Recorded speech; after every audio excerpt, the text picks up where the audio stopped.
నమస్తే folks, welcome to my channel. Folks, current లేనప్పుడు ఉపయోగపడే కొవ్వొత్తిలాగానే కొన్ని బంధాలు అవి అవసరమైతేనే మనల్ని వెతుక్కుంటూ వస్తాయి. అసలు ఈ మాట చెప్పడానికి గల కారణం నటి సిల్క్ స్మిత విషయమే. 80s లో తన అందచందాలతో మత్తు కళ్ళతో అప్పట్లో చిత్ర ప్రేమికుల్ని ఒక ఊపు ఊపిన ఈమె ఇప్పుడున్న జనరేషన్ ఫాదర్స్ అందరితో విజిల్స్ వేపించిందని చెప్పొచ్చు. అలా తన సినీ లైఫ్ లో ఓ స్టార్ గా వెలిగిన సిల్క్ స్మిత రియల్ లైఫ్ లో మాత్రం ఎన్నో ఒడిదొడుకుల్ని ఎదుర్కొంటూ పేదరికం నుండి ఎన్నో కష్టాలని అవమానాల్ని చూసి తినడానికి తిండి లేని స్థాయి నుండి కోట్లాది రూపాయల్ని సంపాదించే స్థాయికి ఎదిగింది. అయితే ఈ మెరుపుల వెనక ఒక చీకటి కోణం కూడా దాగి ఉందనే చెప్పొచ్చు. అలా తన ప్రియుడి మోసపూరిత వలలో పడి తన కెరియర్ ని నాశనం చేసుకుని ఆర్థికంగా నష్టాలు వచ్చి సంపాదించిన డబ్బంతా కోల్పోయి చివరికి అనాథలా మరణించడం, తన అంత్యక్రియలు కూడా అంతే విషాదంగా జరగడం తెలుగు సినీ చరిత్రలో ఒక చేదు అధ్యాయం అనే చెప్పాలి. ఇక అప్పట్లో చెన్నైలోని టీ నగర్ ఏరియాలో సినిమాల్లో నటించే ఒంటరి మహిళల్నే లక్ష్యంగా చేసుకుని కొన్ని గ్యాంగ్స్ ఉండేవని, అలా వారి నుండి సిల్క్ స్మిత రక్షణ పొందేందుకు తమ ఊరికి చెందిన ఆర్ఎంపీ డాక్టర్స్ అయిన రాధాకృష్ణని సహాయం అడగగా అతనికి అప్పటికే పెళ్లై ఇంట్లో ఎదిగిన 3 పిల్లలున్న సిల్క్ స్మిత అతనితో ఎఫ్ఐఆర్ పెట్టుకుని తన ఇంట్లోనే వారిద్దరూ సహజీవనం చేసేవారని, అలా వీరిద్దరికీ పెరిగిన సన్నిహిత్యం కారణంగా సిల్క్ స్మిత రాధాకృష్ణకి ఆర్థికంగా మరియు వ్యక్తిగత వ్యవహారాల్ని చూసుకునే బాధ్యతల్ని కూడా అప్పగించిందని, దీంతో అతను సిల్క్ స్మితతో క్లోజ్ గా ఉంటూ తన ఆస్తి డబ్బునంతా కాజేశాడని నటి జయశీల ఒక ఇంటర్వ్యూలో చెప్పుకొచ్చింది. శ్రీ రాఘవేంద్ర జ్యోతిషాలయం శ్రీ రాఘవేంద్ర స్వామి ఉపాసకులు, ప్రముఖ జ్యోతిష్యులు, ప్రధాన తాంత్రికులు శ్రీ ఎంకే శాస్త్రి గారు మీ జీవిత సంపూర్ణ భవిష్యత్తు తెలుపగలరు. స్త్రీ పురుష వశీకరణం 100% గ్యారంటీ. భర్తను పరస్త్రీ వ్యామోహం నుండి విడిపించడానికి, భార్యను పరపురుష సహవాసం నుండి విడిపించడానికి, మీరు ఇష్టపడిన వారు మీ నుండి దూరమై ఉంటే స్త్రీ వశీకరణ, పురుష వశీకరణం, ప్రేమ సమస్య, అత్తాకోడళ్ల సమస్యలు, భార్యాభర్తల కలహాలు, లైంగిక సమస్య, సంతాన సమస్య, ఇంకా మీకు ఎటువంటి సమస్యలు ఉన్నా దైవశక్తి పూజలు చేసి పరిహారం చేయగలరు. అంతేకాకుండా రాధాకృష్ణ బిజీగా ఉన్నప్పుడు సిల్క్ స్మితకి సంబంధించిన విషయాలని రాధాకృష్ణ కొడుకైన రాము చూసుకుంటుండేవాడని, అయితే సిల్క్ స్మిత ఒకవైపు తండ్రితో ఎఫ్ఐఆర్ పెట్టుకుంటూనే తన కొడుకు రాముతో కూడా ప్రేమలో పడి వీరిద్దరూ క్లోజ్ అయి పెళ్లి చేసుకోవాలనుకున్నారని, ఇక రాము కూడా సిల్క్ స్మితతో పీకలోతు ప్రేమలో ఉండడంతో సిల్క్ స్మిత చెప్పినట్లు వింటూ ఆమెనే పెళ్లి చేసుకుని పిల్లల్ని కనాలని, కుటుంబాన్ని కూడా ఏర్పాటు చేసుకోవాలనుకున్నాడని, అయితే ఈ విషయం రాధాకృష్ణకి తెలిసి ఆక్రోశానికి గురై తన కొడుకుతో మాట్లాడుతూ సిల్క్ స్మిత ఒక వేశ్య అని, తను అందరితోనూ బెడ్ షేర్ చేసుకుని డబ్బు సంపాదిస్తుందని, తనకి విలువలుండవని, తండ్రితో ప్రేమలో ఉంటూనే కొడుకుని పెళ్లి చేసుకోవాలనుకుంటుందని, అలాంటి ఆడది కుటుంబాన్ని చక్కబెట్టుకోలేదని ఉన్నవి లేనివి నూరిపోయడంతో రాముకి ఒక స్టేజ్ లో తండ్రి చెప్పిన మాటలు నిజమే అనిపించడంతో అప్పటి నుండి రాము సిల్క్ స్మితని అవాయిడ్ చేయడం మొదలెట్టాడు. ఇక అతనికి ఫోన్ చేసిన స్విచ్ ఆఫ్ రావడం, తనని కలవాలని ఇంటి దగ్గరికి వెళితే రాధాకృష్ణ సిల్క్ స్మితని తిట్టి కొట్టి అవమానించి అక్కడి నుండి పంపించేసేవాడని, అంతేకాకుండా రాధాకృష్ణ సిల్క్ స్మితని మోసం చేయాలని, తనని రోడ్డు మీదకి తీసుకురావాలని, ఆమె ఆస్తి డబ్బు బంగారం అంతా తన పేరు మీదకి చేపించుకోవడంతో సిల్క్ స్మిత ఆ మోసంతో మద్యానికి బానిసై షూటింగ్ కి వెళ్లకుండా ఎప్పుడూ మద్యం తీసుకుంటూ బాధపడుతుండేదని, అలా ఒక స్టేజ్ లో రియలైజ్ అయిన సిల్క్ స్మిత తన సత్తా ఏంటో చూపించాలని, తండ్రి కొడుకులిద్దరికి బుద్ధి చెప్పాలని అప్పు చేసి మరి ఒక మూవీని ప్రొడ్యూసర్ గా హీరోయిన్ గా చేయగా ఆ మూవీలో తన బాడీ ఫేస్ షేప్ అవుట్ అయి ఉండడం, సిల్క్ స్మిత యాక్టింగ్ కూడా బోరింగ్ గా ఉండడంతో ఆ మూవీ ఫ్లాప్ అయింది.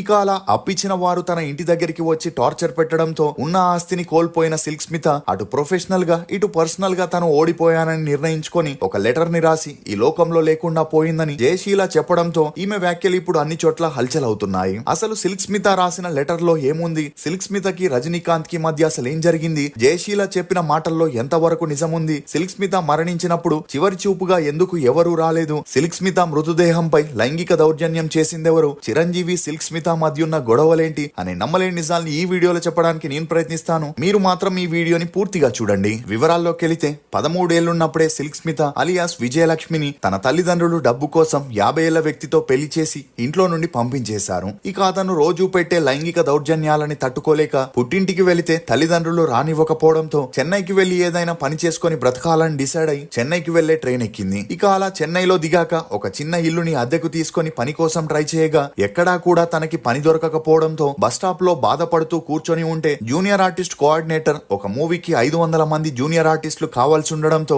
అక్కడే ఉన్న సిల్క్ స్మితతో మాట్లాడుతూ జూనియర్ ఆర్టిస్ట్ గా వస్తే 30 రూపాయలు ఇస్తామని చెప్పగా వచ్చిన అవకాశాన్ని వదులుకోకూడదని డిసైడ్ అయిన సిల్క్ స్మిత ఆ మూవీ సెట్ కి వెళ్ళింది. ఇక అలా సెట్ లో సినిమా ఆర్టిస్టులకి దొరికే ఆదరణను చూసి తనకి కూడా సినిమాల్లో నటించాలనే ఆశ పుట్టింది. అయితే సిల్క్ స్మిత చూడ్డానికి నల్లగా సన్నగా ఉండడంతో తనకి ఎవరు ఛాన్స్లు ఇచ్చేవారు కాదు. ఇదిలా ఉంటే సిల్క్ స్మిత జూనియర్ ఆర్టిస్ట్ గా వచ్చిన డబ్బులు రూమ్ రెంట్ కి తినడానికి కూడా సరిపోక ఒక స్టేజ్ లో వ్యభిచారం చేయడం మొదలెట్టింది. అలా రాత్రైతే బస్ స్టాప్లు లేక సినిమా థియేటర్స్ దగ్గరికి వెళ్లి కస్టమర్లని తీసుకొచ్చి తన రూమ్ లోనే వారితో ఏకాంతంగా గడిపి వారి దగ్గర డబ్బుల్ని తీసుకొని లైఫ్ ని గడుపుతూ ఉండేది. ఇక ఈ క్రమంలోనే సిల్క్ స్మితకి హీరోయిన్ అపర్ణకి టచ్అప్ గర్ల్ గా చేసే ఛాన్స్ వచ్చింది. అలా తను డైరెక్ట్ గా అడిగితే ఎవరు ఛాన్స్లు ఇవ్వట్లేదని ఇలా తనకి అసిస్టెంట్ గా వెళ్లి ఈజీగా ఛాన్సులు దక్కించుకోవాలనుకునింది. ఇక అలా షూటింగ్ సెట్ కి వెళ్ళినప్పుడు అసిస్టెంట్ డైరెక్టర్లు, అసిస్టెంట్ కెమెరామ్యాన్లు ఖచ్చితంగా తనకి ఛాన్స్ ఇప్పిస్తామని అబద్ధం చెప్పి సిల్క్ స్మితని అన్ని విధాలుగా వాడుకొని మోసం చేసేవారు. అయినా కూడా పట్టువదలని విక్రమార్కుల్లా సిల్క్ స్మిత ట్రై చేయగా తను అసిస్టెంట్ గా వెళ్లిన మూవీలో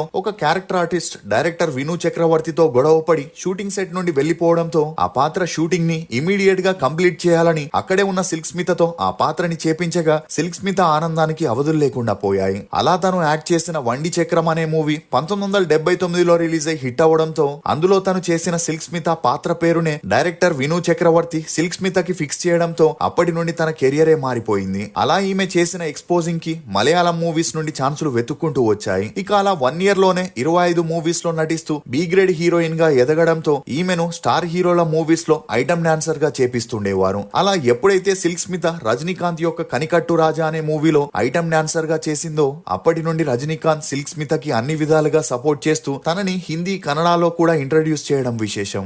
ఇదిలా ఉంటే ఎప్పుడైతే సిల్క్ స్మిత రజనీకాంత్ తో క్లోజ్ గా ఉందనే వార్తలు బయటికి వచ్చాయో సిల్క్ స్మిత తన కెరియర్ లో వెనక్కి తిరిగి చూడాల్సిన అవసరమే రాలేదు. ఇక అలా తెలుగులో ఎక్కువగా చిరంజీవితో కూడా యాక్ట్ చేస్తూ 23 మూవీస్ లో యాక్ట్ చేయగా సిల్క్ స్మిత సౌత్ మూవీస్ లో హైయెస్ట్ పెయిడ్ ఆర్టిస్ట్ గా మారి హీరో హీరోయిన్ల కంటే ఎక్కువగా చార్జ్ చేసే స్టేజ్ కి వెళ్ళింది. ఇదిలా ఉంటే కొంతమంది సీనియర్ ఆర్టిస్టులు చెప్పుకొచ్చినట్లు సిల్క్ స్మిత ఎక్కువగా పొగడ్తలకి పొంగిపోయేదని, అలా తనని ఎవరైనా పొగిడితే వారు స్టార్ హీరోనా లేదా జూనియర్ ఆర్టిస్టా అని చూడకుండా వారితో క్లోజ్ గా ఉండేదని, ఎందుకంటే తను 200 సినిమాల్లో డాన్సర్ గా సపోర్టింగ్ ఆర్టిస్ట్ గా చేసిన ఇండస్ట్రీలో అందరూ తనని వేశ్యలాగే చూస్తూ అవమానించేవారు. అలా దీన్ని ఆసరగా తీసుకొని కొంతమంది ఈమె ఆస్తిని, డబ్బుని కాజేయాలని ప్లాన్ చేస్తుండేవారు. ఇక ఆ టైంలోనే ఆర్ఎంపీ డాక్టర్ అయిన రాధాకృష్ణతో సిల్క్ స్మితకి ఒక ఫంక్షన్ లో పరిచయం ఏర్పడి అలా అతను కాస్త నమ్మకంగా కనిపించడం మరియు వీరిద్దరిది ఒకే ఊరు కావడంతో వీరి పరిచయం కాస్త కొద్ది రోజులకే సన్నిహిత్యంగా మారి ఎఫ్ఐఆర్ ని పెట్టుకున్నారు. దీంతో రాధాకృష్ణ తన ఫ్యామిలీని తీసుకెళ్లి చెన్నైలో సెటిల్ చేసి అప్పటి నుండి సిల్క్ స్మిత డేట్స్ ని చూసుకుంటూ తన ఆర్థిక లావాదేవీల్ని కూడా తనే హ్యాండిల్ చేస్తూ వచ్చాడు.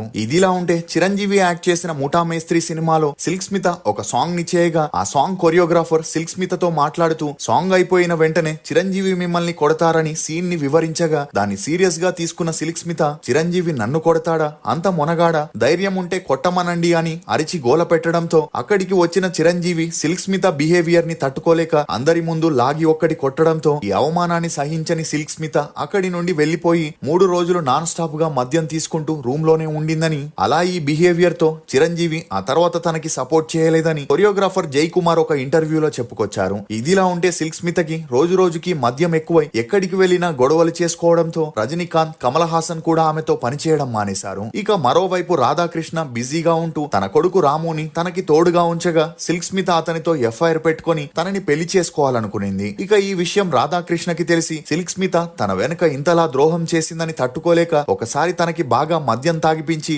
ఆస్తి పేపర్ల మీద సంతకం చేయించుకొని ఇంట్లో ఉన్న డబ్బు, నగల్ని తీసుకొని ఫ్యామిలీతో రాత్రికి రాత్రే ఊరు వదిలి పారిపోయాడు. దీంతో సిల్క్ స్మిత తను కష్టపడి సంపాదించిన డబ్బంతా పోయేసరికి తట్టుకోలేకపోయింది. అలా తన దగ్గర ఉన్న మిగిలిన డబ్బుతో 2 BHK ఫ్లాట్ ని కొనుక్కొని అక్కడే సెటిల్ అయింది. ఇక అలా ఒక స్టేజ్ లో పూర్తిగా ఛాన్సులు తగ్గిపోయి అందరితోనూ గొడవలు చేసుకోగా తనని సినిమాలకి దూరం పెట్టడంతో సిల్క్ స్మిత మానసికంగా కృంగిపోయి డిప్రెషన్ లోకి వెళ్లిపోయింది. దీంతో అదే టైంలో అప్పు చేసి మూవీ చేయడం, అది ఫ్లాప్ అవడంతో అప్పిచ్చిన వారు సిల్క్ స్మితని టార్చర్ పెట్టగా అప్పు కట్టడానికి తన దగ్గర వేరే దారి లేక ఈ లోకంలో ఉండకూడదని డిసైడ్ అయిన సిల్క్ స్మిత 1996 సెప్టెంబర్ 23న ఒక లెటర్ రాస్తూ, దేవుడా, నేను 7 సంవత్సరాల వయసులో ఉన్నప్పటి నుంచి పొట్టకూటి కోసం కష్టపడ్డాను. నేను నమ్మిన వారే నన్ను మోసం చేశారు. నా వారంటూ ఎవరూ లేరు. ఎవరూ నాపై ప్రేమ చూపలేదు. అందుకు తోడు అందరూ నా కష్టం తిన్నవారే, నా సొమ్ముని దోచుకున్నవారే. నాకు మనశ్శాంతి లేకుండా చేశారు. అందరికీ మంచి చేసిన నాకు చెడు జరిగింది. నా ఆశలన్నీ ఒక్కరి మీదే పెట్టుకున్న అతను నన్ను మోసం చేశాడు. రాము, రాధాకృష్ణకి ఎంతో మేలు చేశాను. కానీ వారు నాకు చేసింది చాలా దారుణం.